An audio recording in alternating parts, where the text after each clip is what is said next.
Hey everyone, if you're logging into YouTube, you are behind the scenes in the proverbial green room with our incredible panel. We're going to get started in just a minute.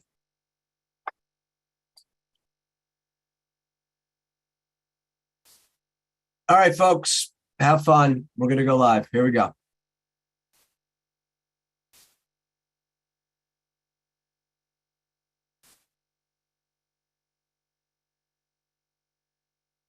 Hello, everyone. This is Eric Glazer, and welcome to another live recording of Bright Spots in Healthcare, produced by Shared Purpose Connect. We bring leaders together to not only inform you, but also unearth bright spots, successes, things that are working at health plans, hospitals, and other healthcare-related organizations around our nation. Our goal is to identify as many bright spots as possible so that you can determine if the ideas shared during this episode can be applied at your organization. We believe this approach of finding a bright spot and cloning it is the most effective way to improve healthcare in our lifetime. If you have not subscribed to Bright Spots in Healthcare, where you can get every single episode thrown automatically onto your tablet or your mobile phone, you should do that right now. Go to whatever app you listen to podcasts, wherever you listen to Smart List or Crime Junkies, go there, type in Bright Spots in Healthcare. Avatar will show right up, click subscribe, and all these great episodes, all these great leaders who we're so fortunate to attract to come on our show, all their ideas will be at your fingertips. So we hope you could subscribe and follow all of our shows, as well as attend these live recordings at 12 o'clock on Thursday. We have an incredibly important topic we're going to cover today on how digital mental health is making an impact. We're all consumers. We all are either struggling with our own mental health challenges or managing the care of others, I am sure. So there's going to be a lot of interesting ideas around how to forward your business in doing that from this esteemed panel of experts. We also are excited to announce a new partner to Bright Spots in Healthcare. The name of that partner is Corporate Insight. They're an organization that delivers competitive intelligence, user experience research, and consulting services to the nation's leading healthcare and insurance companies.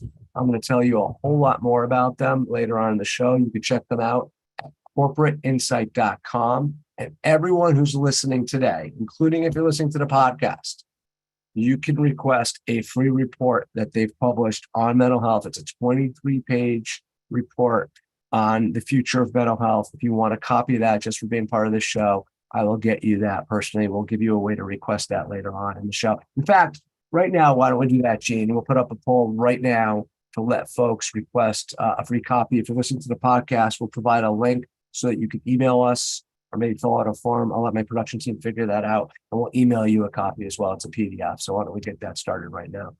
Really dense, really valuable, and usually we do not have the privilege of offering something that is typically at a cost gratis here, so I hope you take advantage of that. All right, I want to get started, and we're going to bring in, Lauren Roncevic. She's the Senior Director of Healthcare Research at Corporate Insight first. I just thought this would make sense to bring in Lauren to set the stage for this topic, because I want to separate the true need of mental health for all the consumers around the country and the world and just talk about the health plan business and the overall product strategy. And Lauren, why is there such an impetus from product and clinical leaders at plans to innovate here around mental health? And what makes some of these developments, what makes them so innovative in all the research you're doing? Yeah, thanks, Eric. In recent years, the health insurance industry has really undergone significant transformations in relation to mental health care. There's been a growing recognition of the importance of mental health, and then a corresponding shift in how insurers are approaching mental health services beyond just in-person therapy. And so as part of the Corporate Insight research, we track 22 national and regional health insurers and their digital experiences and activity on the public and member websites. And we have seen health insurers steadily adding behavioral health content, such as promotions, resources, and tools to their websites. And there has been a significant increase in the number of those changes related to mental health to their sites over the past 2 years. We actually saw over a 400% increase in the activity since 2023. and that's just the first half of the year compared to 2021, with Kaiser and United Healthcare being the most active insurers to date. So insurers are rapidly adapting to making these resources more expansive and inclusive for members. So when we dig into these changes that we've seen over the past year or so, we find several digital innovative developments that insurers are rolling out to the members. And first is Cigna. So Cigna provides a wide collection of in-house and third-party resources on their member sites. And what they do well is they provide dedicated mental health page that aggregates educational apps, programs, and tools with information on a variety of mental health topics and conditions. Cigna also offers an aggregated list of over 10 different telehealth options, both in-house and virtual, for behavioral health counselors, showing descriptions, direct links, and members' costs. So members can easily review and choose those necessary support for them directly from these pages. Cigna also offers a best-in-class mental health self-assessment tool that asks a series of questions scaled about mood, anxiety, social activities, and those responses generate recommended care options and resources tailored to that member's specific concerns, whether that's an EMP or third-party vendors such as Ginger or Alma. They effectively integrate in-person and virtual therapeutic options within its provider locator tool as well, which is another outlet for members to really find these resources. On the results page, they highlight EMP programs, how to actually get the codes, as well as integrate third-party appointment scheduling with applicable providers, such as through ThriveWorks or ZocDoc. And that's something we're really starting to see across the healthcare space. United Healthcare is another example. They provide a strong collection on their Optum Live and Work Well platform for not only individuals, but for parents and families. So each topic or issue has a wide library of resources, such as articles, videos, and crisis support. And the platform also has 3 assessment tools, which is really cool for depression, anxiety, and PTSD. Another key feature is that the platform has this family support navigator, which is an interactive tool to help parents, caregivers find the right care for children who have autism or severe depression. Members answer a few questions to create an action plan and to really understand how to navigate the healthcare system, what to ask for, and what to expect in the process. They also offer a comprehensive page for mental health benefits to really help members fully understand their services, limits, exceptions, and associated costs. That spans coaching, therapy, and substance abuse as well. And as another bright spot, for its 2 dedicated microsites that look at mental health. So the first features a plethora of resources and solutions spanning substance abuse, suicide prevention, autism, young adult mental health, and as well as eating disorders. They also include self-assessments, downloadable guides, and condition management, in addition to extensive lists of other third-party resources. They also recently introduced this transgender support center in late last year, and they're really becoming one of the first insurers to really create that support forum designed for that community. They outline different types of behavioral health providers, the benefits, and virtual visits, and encourage them to find a provider who specializes in that LGBTQ+ concerns. And then lastly, we have Emblem. So this year they introduced a neighborhood care, mind and well-being program, and that has a special focus on the Asian American community, which is currently running in Flushing, Queens. The program offers free wellness classes, in-person online events, and one-on-one peer support for that community members. So it's really part of a larger company initiative to address mental well-being for those diverse needs and communities. So Latinx, Asian, as we just spoke about as well. So these are just some of the latest innovation examples we've seen from insurers that have really rolled out in the past few years. I love that. And we're going to get into more specific examples and then the details of some of those examples from other companies who are sitting around the table. Incidentally, folks, I didn't mention this at the beginning, but because we have such a large roundtable, 5 experts, I'm going to introduce them as they come onto the show. We'll also post a link to their bios within the chat and within the show description on your podcast app. So let's bring in a psychiatrist. Let's bring the chief psychiatric medical officer at AmeriHealth Caritas, Dr. Yavar Moghimi, if I got that right, Yavar, to talk a little bit about, we just heard about Yavar, a bunch of bright spots, and identifying and cloning them is such an effective way of creating new programs that are efficacious. Could you talk a little bit about, one of the most tried and true programs in healthcare that no one really talks about, and that's Alcoholics Anonymous, and how you're applying some of the core principles of AA into your mental health solutions. Yeah, thanks, Eric. Thanks for having me here. And just as background, AmeriHealth Caritas, we're primarily a Medicaid payer across the country. So I think when you think of digital solutions and to meet our members or where they're at, I think especially prior to COVID, there was kind of this impression that there's this digital divide you have to cross to really engage your Medicaid membership. And I think what we saw during that time is that no, these solutions can work just as well, if not better, for your Medicaid population too. So the example you gave of peer support for folks in dealing with substance use and are in recovery is a great example. We know that peer support works and it's tried and true, like you said, with AA.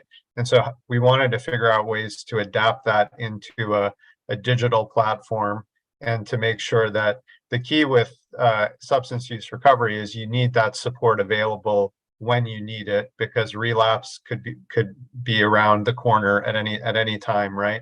So the solution we kind of worked with to offer this digital peer recovery support through a partner, Marigold Health, pairs holistic one-on-one coaching from a certified peer with 24/7 access to an anonymous social network that has clinical oversight over it. And so it basically expands the reach of care and support beyond the clinic.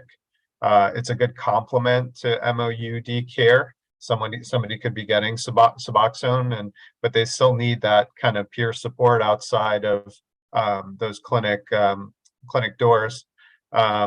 And the expected benefits are you get people access to these recovery support tools. It helps them build recovery capital, which is a key part of folks maintaining a full sustained remission from their use. Or, if they relapse, there's a quick real-time support and prevention available to you. We know folks who are in MOUD programs really need to be retained and engaged in those programs as long as possible, as long as they need. And this is another tool to kind of complement what the providers are offering too. So on that front, it also is something providers are satisfied with. It helps them keep folks engaged in their programs. And ultimately, as a payer, we're always focused on decreasing total costs of care, reducing unnecessary medical, behavioral health, inpatient admissions. We want to reduce the frequency of overdose episodes. We're nowhere near out of this opioid epidemic.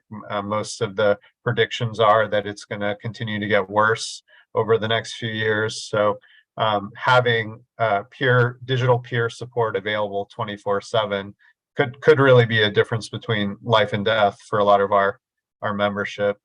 So that's kind of one example that I wanted to highlight here. That's kind of awesome. Do you guys look at the clinical impact of the actual peer mentor as well? Right? It goes both ways. It's not just for the person getting the peer support, but the peer-to-peer mutual benefit, right? Right. Yeah, I mean, we look at how often folks are engaging, how they're engaging with the peer, one-on-one groups, and the ways and peers sort of enjoy working in this model too, because they get a nice level of clinical support and oversight over the work that they're doing. And, they're available to support members in the way that they can, for many of them, this is their calling. So this is kind of a way that they can be available whenever folks need them. Well, one of the things I'll just mention, almost is a little bit on my soapbox, but it's my show, I'm going to take it, is, we're going to hear a lot, and everyone who's listening to the show right now is thinking about access, right? You're not saying it, everyone's thinking about the access problems.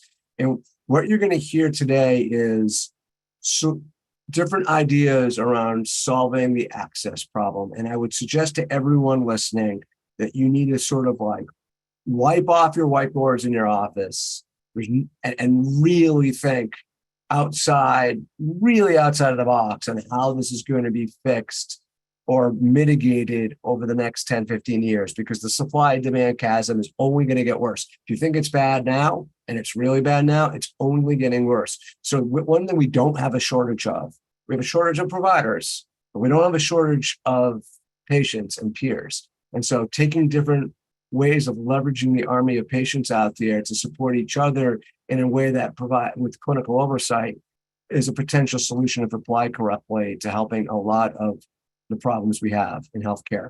I hope everyone's thinking open-minded and they're going to come up with good ideas, go back to their offices after the show and drive some change. I want to transition to local as a strategy, which is an important part of everything to do with Medicaid, Medicare, certainly as it relates to just better health in general and whole person care. So I'm going to bring in Dr. William Lopez. He's the National Medical Director of Virtual Care and the Senior Director of Behavioral Health at a little-known company called Cigna. And so, Will, as a core component of your local as a strategy, I know you have to have really good clinical navigation, right? This is a very confusing and where to go, who to see, right care at the right time. So can you provide us an example of how Cigna is approaching navigation within their local as a strategy? Yes, sir. And actually, Eric, first of all, thank you so much for having me in the program. And Lauren, thank you for the summary on all the great work Cigna is doing. I felt like you almost stole my thunder, but I feel better now. So thank you. And anyway, so yes, I can give you an example of some of the work we're doing at a local level, especially like in the Arizona market. We are rolling out, actually, we have rolled out what we call Evernorth guided behavioral care. And this is for the Arizona Medicare market for Cigna. And it's based on a navigational tool that, Lauren mentioned a little bit about earlier. But what we do, we identify customers or patients, and that happens in many ways. I mean, we have a wealth of data. We have pharmacy data, medical and behavioral health. So we could be by predictive models. It could be self-refer. In this case, with the Arizona Medicare plan, they'll provide us with a list of their members, and we're going to go ahead and screen them. So the process is to create a seamless experience. So we will reach out to them, try to engage them. If we engage them, we were able to assess their needs for behavioral health. And many times we identify undiagnosed conditions like depression or anxiety. And as we progress on our relationship, we try to help them connect with their with a provider that will meet their specific needs. Part of the assessment will be some rating scale, some way to measure possible depression, anxiety, possible substance abuse. So we use that data to then identify the appropriate provider. Once we do that, we follow up. We make sure that they make their appointments. And with some of the providers that we work with, we also set some standards. So we were able to get feedback on rating scale, like PHQ-9, or it could be a GAD or something like that. So we try to make this seamless end-to-end experience for our customers. And it's something we do in Arizona, but it's also something could be scalable. And this model you can layer on top of another plan's benefit or even an EAP program. So we're looking to expand just beyond the Arizona market. So, Will, one, is the business case tied to stars and caps? That's one quick clarification I want to make sure that you explain for everyone. And two, yes. How are you engaging them? How are you making sure that they're understanding what's available to them in this model? Yeah. So for your first question, the stars rating, that's part of it. And that's something that we could easily do using a vendor where they can do the rating scale and identify the customers in need and then send it back to the plan. And then we have to take care of it. What Evernorth Behavioral Guided Care does goes a step farther. So we take the next step to actually engage and identify the provider and get the customer connected to care. So to some extent, the answer to question is yes, but it goes beyond that. And then could you tell me the second part? I lost track of your second. How are you getting your members engaged and aware of the resources available to them in this program? Well, there are different ways of engagement. Right now we're trying telephonic engagement, but we're looking at multimodal engagement by texting or by some other ways of communicating with them. But at this point, it's telephonic engagement with our Medicare Advantage customers. I want to, because now we're beginning to talk, I want to talk a little bit more about scale now, and I'm going to bring back Dr. Yavar Moghimi. He's again Chief Psychiatric Medical Officer at AmeriHealth Caritas. Yavar, could you tell me a little bit about how you're getting scale through peer-to-peer? Now, how are you leveraging the mobile phone for the Medicaid population? And talk to me a little bit about that, and maybe tell the audience how you're getting access to the mobile phone, the numbers, and how you're actually communicating with different languages through this modality. Yeah, sure.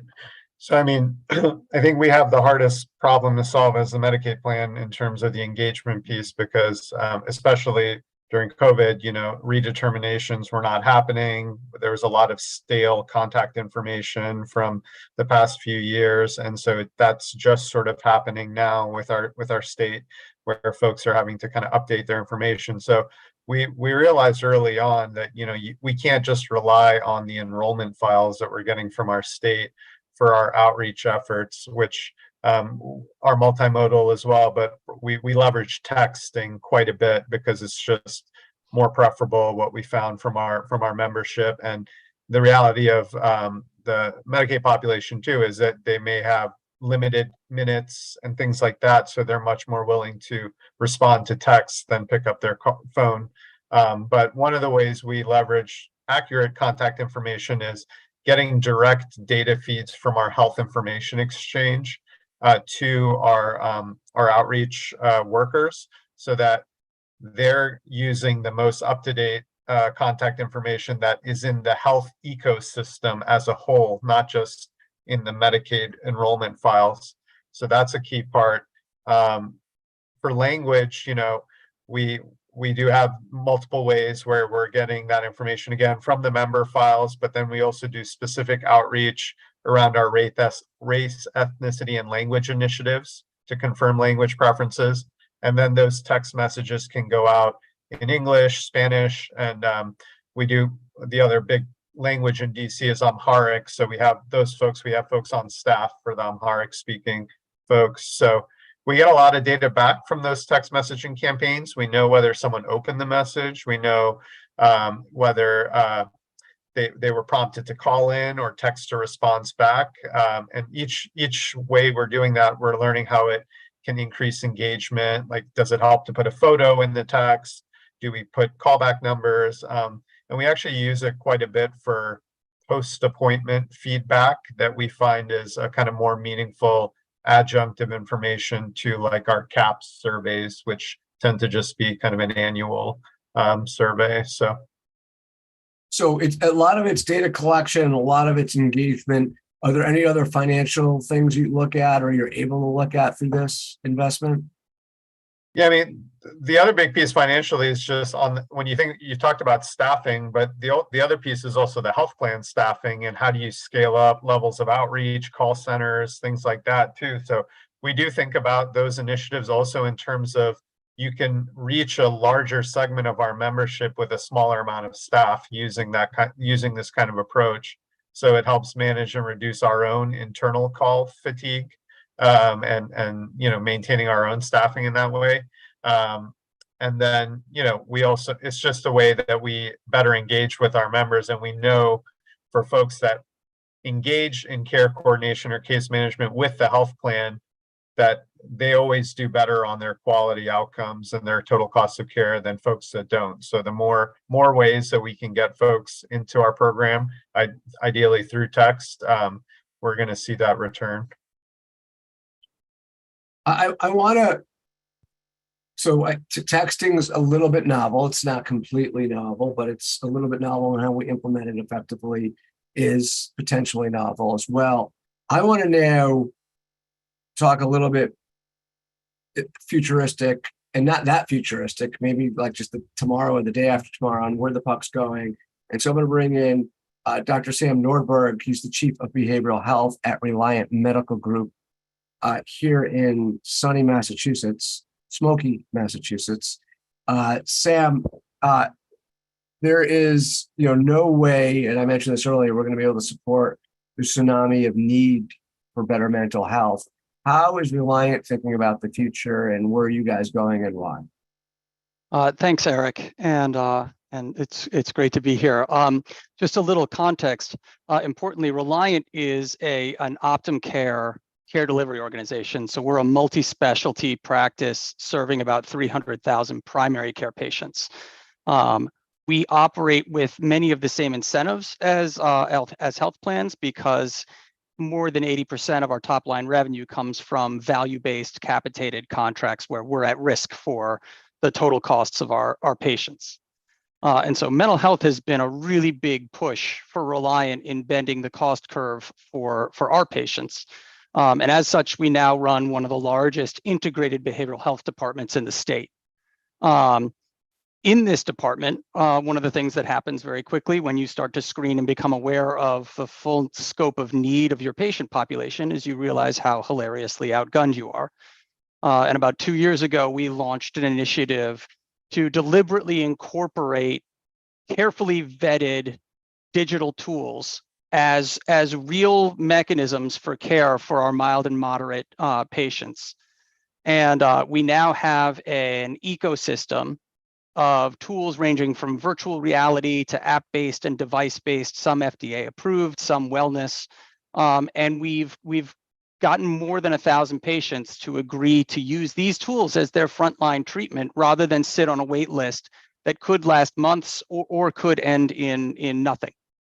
And key to these tools is we have both a research and a clinical tire kicking, looking at all the available research and then getting demos, kicking the tires, seeing how those tools might deploy to our patients, and then really having a focus on mechanisms of change. What are we trying to target in specific patients that will allow them to enjoy some of the change that they are looking for?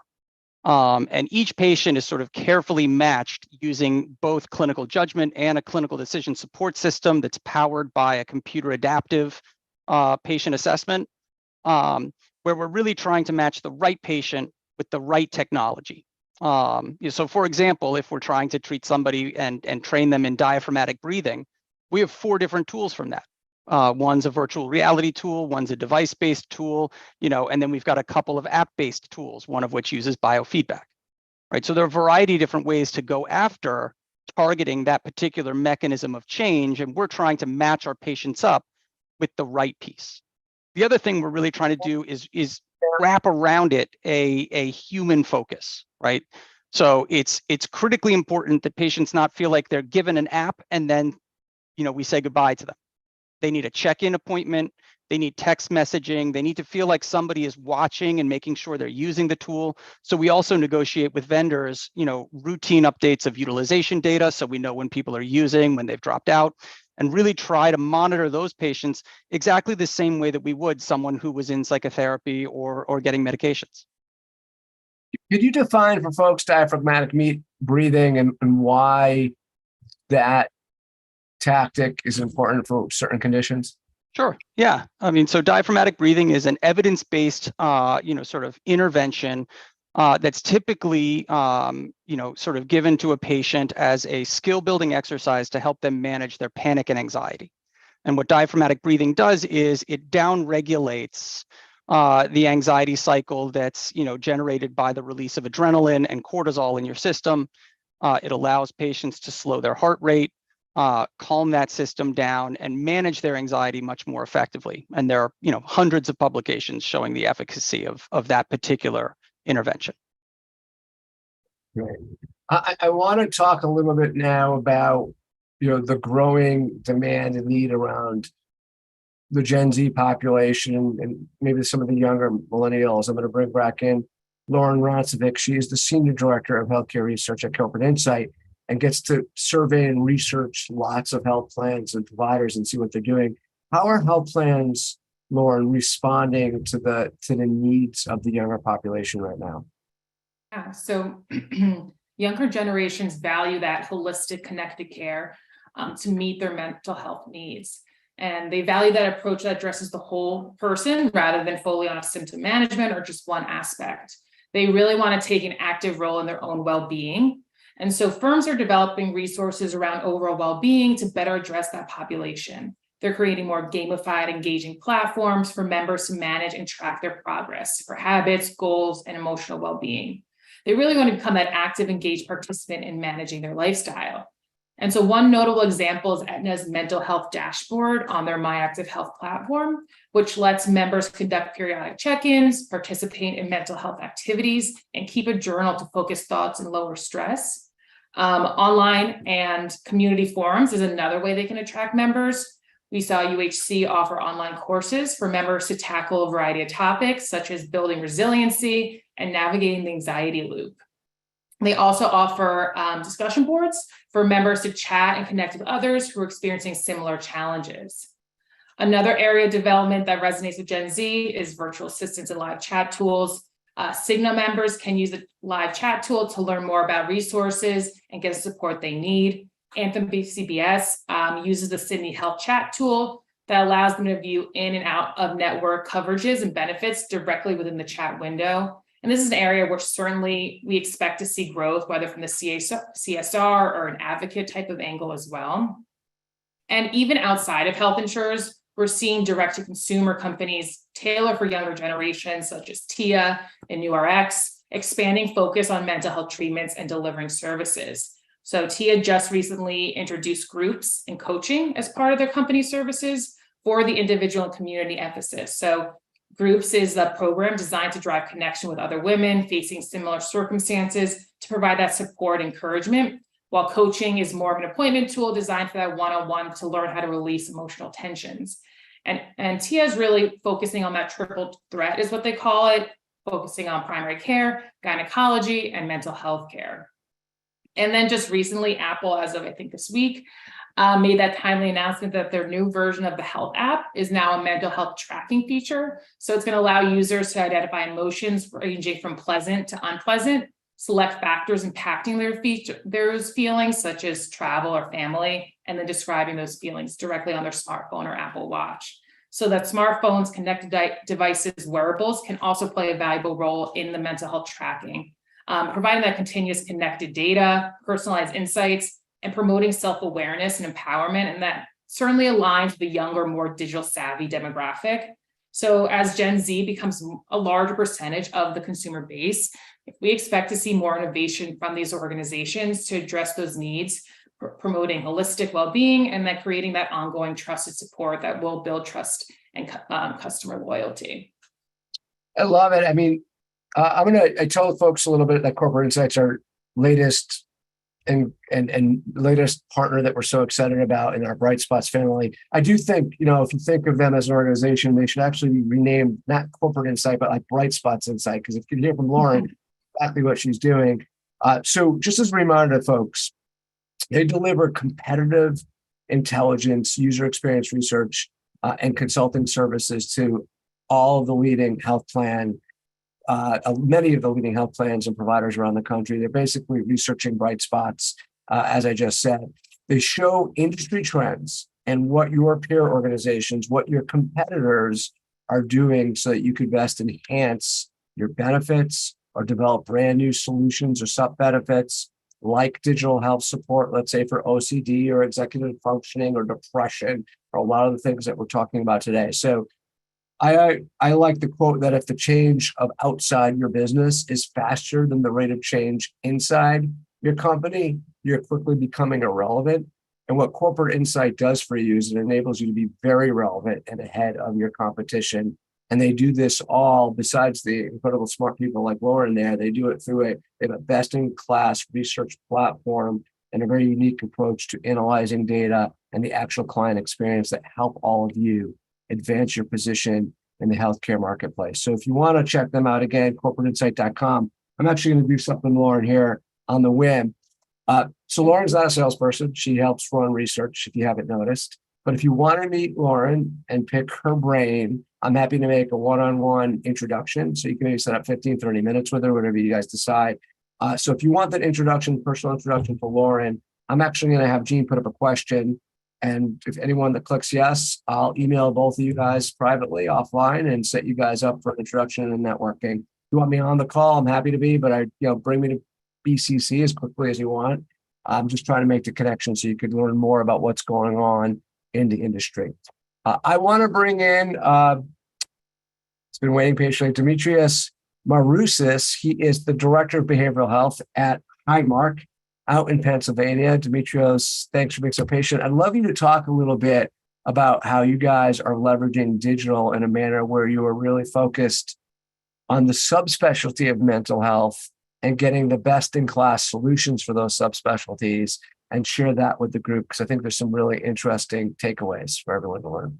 Yeah, thank you. Glad to do that, and thanks for the invitation to be here. So one of the aspects that Highmark is pursuing, and there are some broader aspects, but one of the narrow pieces is really to look for providers in the digital telemedicine virtual space that are bringing to the mix a evidence-based practice that's scalable, that they're demonstrating absolute fidelity to the evidence-based practice, and they're measuring the care. So we're getting measurement-based care, we're getting evidence-based care, and we're getting scalability.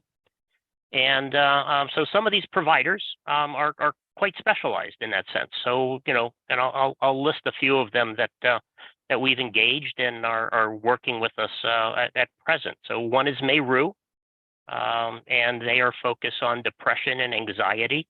And one of the things that we're seeing with Marousis, we're waiting to get more of our members treated so that we can engage in some more study and evaluation of how this is working. But what we're seeing right now, somewhat descriptive, but we're seeing about 46% reduction in symptoms as measured by the PHQ-9 GAD-7 during the course of care. That's representing about 90 folks who have completed care at this point.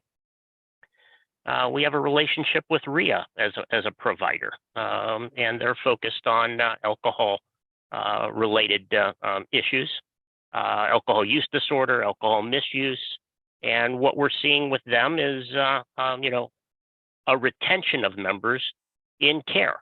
And so once again, where we look at, typical averages for, care, medication-assisted treatment in this realm would be, 40 to 70 days. We're seeing RIA delivering about 270 days.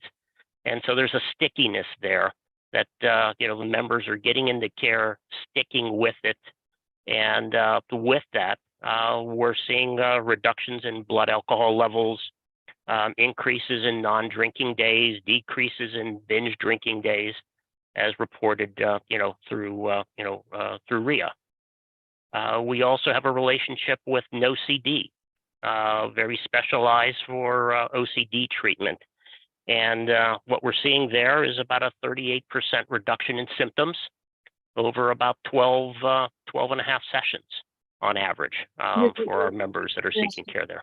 I'd love to ask you just a quick, tell me if you're outside your lane here. So I think a lot of us in the industry are hearing, hey, we want an integrated experience. Whole person care is a big buzzword. Certainly an integrated experience is a big buzzword. And to some extent, you see that evolving in healthcare solution sets, especially in the digital space. This seems to be like completely different. It's a very decentralized approach.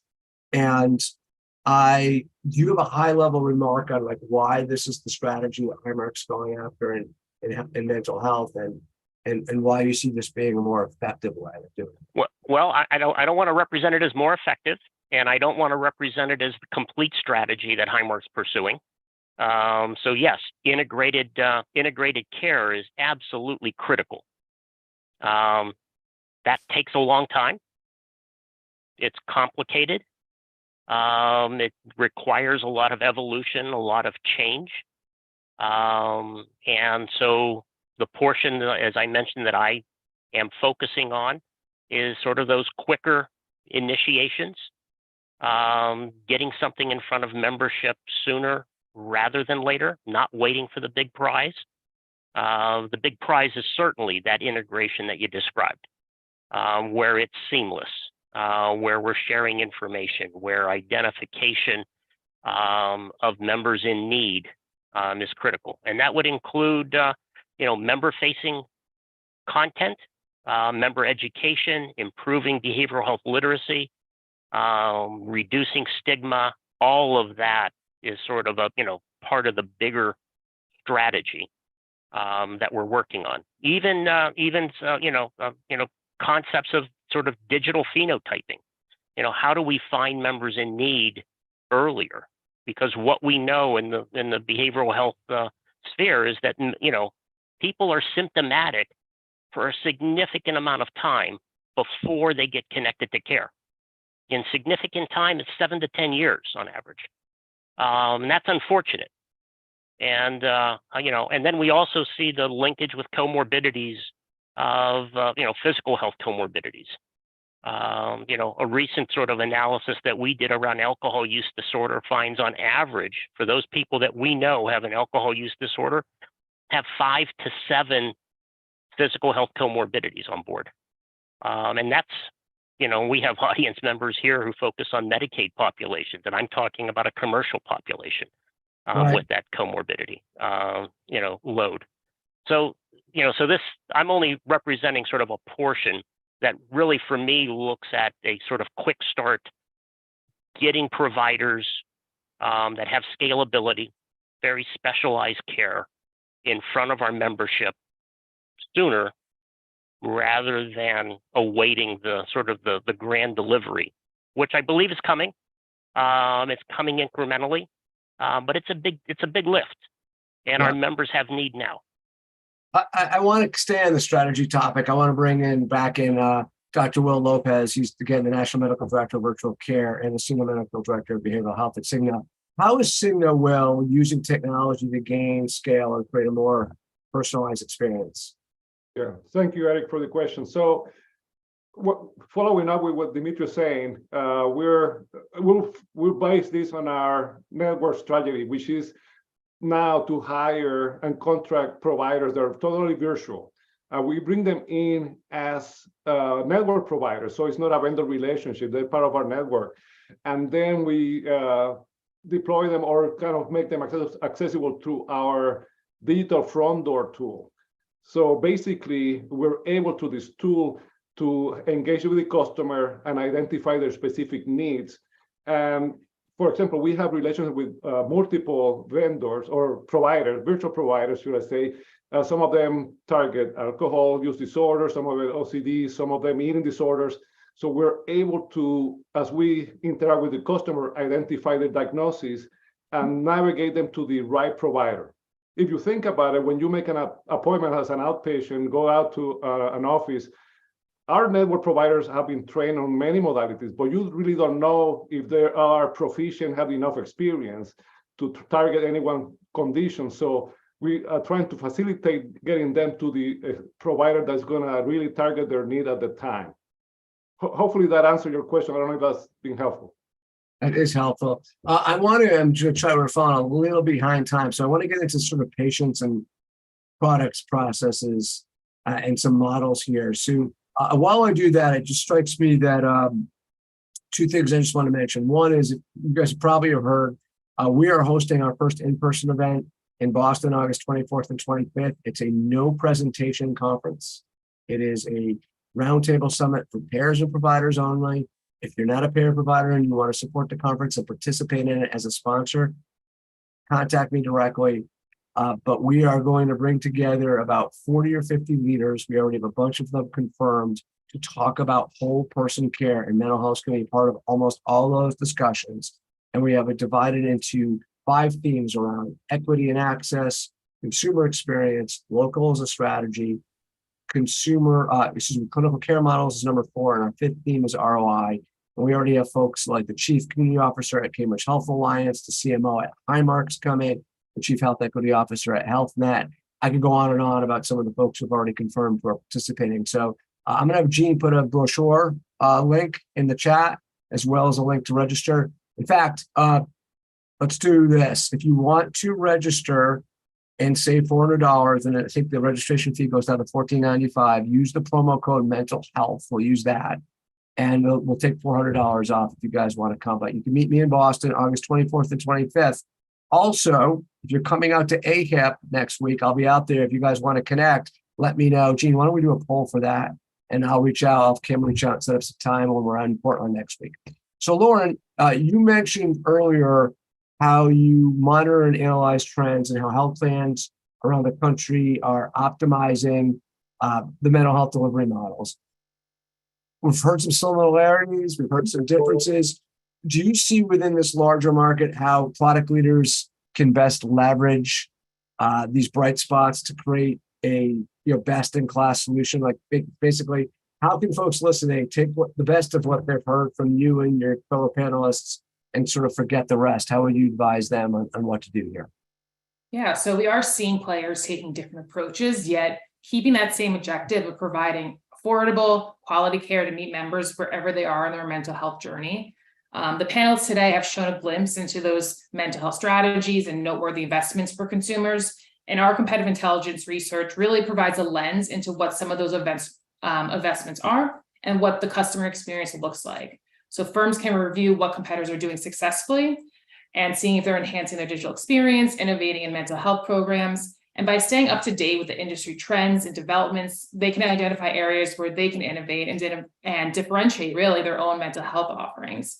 And some of those key trends from those bright spots that firms can learn from is expanding access to mental health care, creating more types of mental health services such as telehealth, coaching, peer support, providing that visibility into these offerings, as well as improving the cost transparency around the member co-pays, treatments, and partnership programs. So members must really understand the financial implications associated with these therapeutic options, and they're really taking a step forward to do that.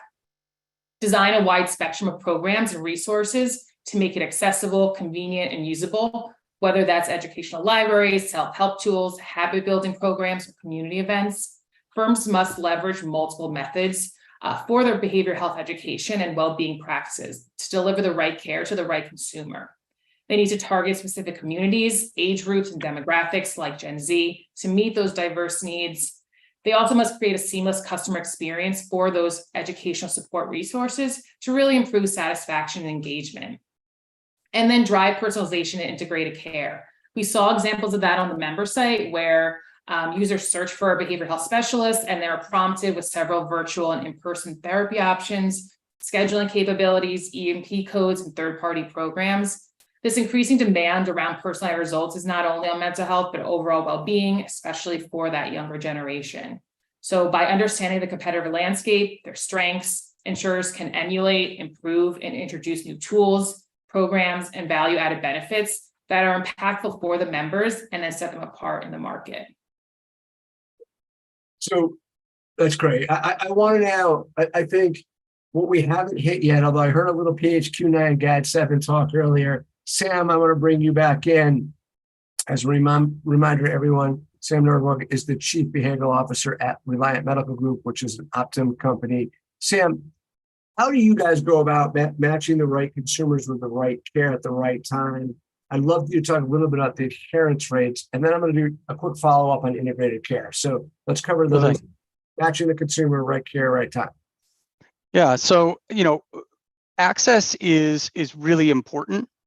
But I feel like we measure access as, access to a first appointment, when what we're really interested in is access to an effective treatment. And what we know is over the past 50 years in naturalistic settings, we haven't moved the needle on treatment effectiveness one bit. And our hypothesis is that's because we're not matching the right patients with the right thing.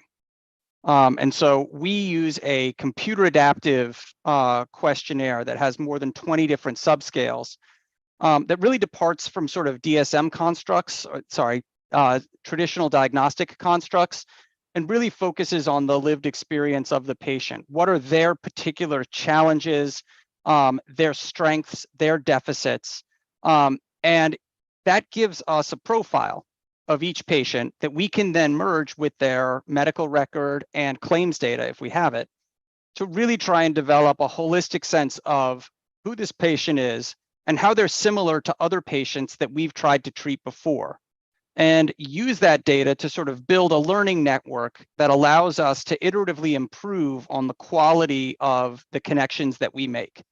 And a big part of the driver for including a lot more digital tools in our ecosystem was to have a greater diversity of options to offer to our different patients. And so what we find now is that we're getting closer. We're getting outcomes that are looking, certainly as good, if not somewhat better than we would see in traditional models of care. The piece that we're seeing that is the most inspiring right now is the retention rate. And what we're seeing in digital therapeutics is that we've got some therapeutics where after 6 weeks, more than 80% of the patients are still engaged, which is an astonishing figure. The modal number of psychotherapy sessions is still 1. And about 20% of patients remain engaged with psychotherapy after session 3. So keeping 80% of your patients engaged after 6 weeks is a pretty tremendous sort of gain. And a lot of that has to do with the precision matching and with the wrapping around that matching, right? It's creating human connection in a digital world. A patient can't feel alone with the treatment that they are engaging with. They have to feel like they are accountable to somebody. They have to feel like there's somebody that they can connect with and reach out to. I love that. And it's also different from what a lot of folks are doing. I want to, how are you, actually, quick PSA, folks. I know some people have talked to me about these things should be 90 minutes. Some people have said 5 panelists is too many. You could provide me, and I really hope you could provide me and the team feedback through the survey we just sent you in your inbox on your email. You could check that out right now and give us your feedback. It's really going to be helpful for us. Also, our next live episode is June 22nd, where we're going to cover equity, engagement, nutrition, underlying some mental health themes as well. We've got Humana, Scan, NourishRx on it. So if you want Gene to register you for that, so you don't have to fill out the form again, he'll put up a poll. Sam, how can you talk a little bit about, with all the matching now, how do you integrate that or use that in an integrated care model? And how are you thinking about integrated care? Maybe talk a little bit about not just with primary care, which is often what we think of when we think integrated care, but how are we thinking about it holistically around whole person care? Yeah, so my goal is to have the right treatment to give every patient within 72 hours of identifying who they are. And let's be clear, we are not there. That's our North Star. Yeah. But it's a big part of what has driven the investment that Reliance put into integrated behavioral health. And so we now have either, one of the largest, if not the largest departments. It's extremely well staffed. And a big part of the focus of our integrated behavioral health model is it's really designed to fit into 2 key stakeholders' sort of lifestyles. 1, our patients, and 2, our primary care providers. And as such, we have roles where they don't complete more than 400 billable encounters a year, right? Their job is not to do billable encounters. Their job is to be flexible and available and rapidly respond to wherever the primary care provider, wherever that patient is. And by doing that, we divert about 2,000 patients from emergency departments every year. But you can only do that with a certain amount of scale and flexibility. There's a sort of an inflection point in integration where you've moved past the pain of screening and identifying and understanding the full breadth of the pain and the amount of need there is in a primary care population, where you actually have the staffing and the system and the culture and the trust to support that need. And we're on the sort of the backside of that inflection point where we've built a real culture of trust. But it is really, I think it was Demetrios who said, it is remarkably challenging to get over that hump. And you have to be prepared to lose money for a couple of years if you're really going to get that big integrated model up and running. It's worth the investment. We divert, hospitalizations, emergency department visits, our 30-day readmits are incredibly low. But man, does it take a lot of effort to get off the ground. Right, good segue. I'm going to try to cover, I know folks, 6 minutes is not a lot of time here. I'm going to try to cover business models and choosing the right technology in the next 6 minutes. We'll see if we can pull it off. So Demetrios Marousis, he's director of behavioral health at Highmark. How are you creating business models that are just approaching mental health and the approaches that we've heard?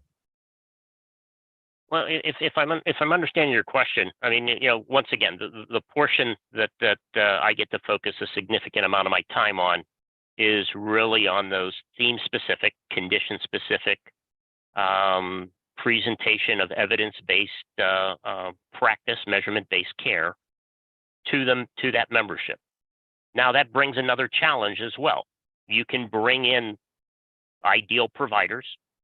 How do you get the membership linked to those providers at the right time? Yeah. And that requires consistent, persistence, ongoing education, and this sort of drive of the membership, the clients, the employers, and getting everybody on board, which is its own sort of cultural shift in its own right. For the most part, behavioral health providers could stay very busy and just sit there and wait for someone to show up with need. We're trying to identify that need proactively, link that person to the right level of care, because that's the other sort of miss here when we talk about access issues. Many people are looking for care, but they think I must find a psychiatrist. That's the only thing.